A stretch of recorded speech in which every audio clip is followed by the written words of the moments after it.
ಕರಾವಳಿಯಲ್ಲಿನ ದೇವಸ್ಥಾನಗಳ ಜಾತ್ರಾ ಮಹೋತ್ಸವದಲ್ಲಿ ಹಿಂದೂಯೇತರರಿಗೆ ವ್ಯಾಪಾರ ನಿರ್ಬಂಧ ಹೇರಬೇಕು ಅನ್ನೋ ಕೂಗು ಜೋರಾಗಿ ಕೇಳಿ ಬರ್ತಿರುವ ಬೆನ್ನಲ್ಲೇ ಪರ ವಿರೋಧದ ಅಭಿಪ್ರಾಯಗಳು ವ್ಯಕ್ತವಾಗ್ತಿದೆ.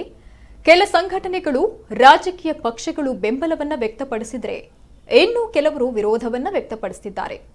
ಇದು ಜಿಲ್ಲೆಯಲ್ಲಿ ಹಿಂದೂ ಮುಸ್ಲಿಮರ ಮಧ್ಯೆ ಕೋಮು ಸಾಮರಸ್ಯ ಕದಡುವ ಪ್ರಯತ್ನದ ಒಂದು ಭಾಗ ಆಗಿದೆ ಅನ್ನೋ ಮಾತುಗಳು ಕೇಳಿಬರ್ತಿದೆ.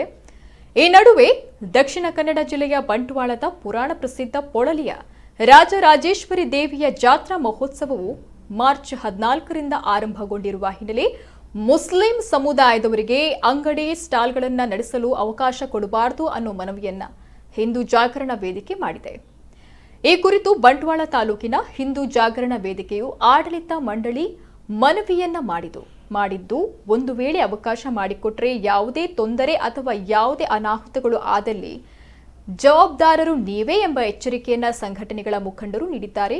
ಈ ವೇಳೆ ಸಂಘಟನೆಯ ಪ್ರಮುಖರು, ಸದಸ್ಯರು ಉಪಸ್ಥಿತರಿದ್ದರು.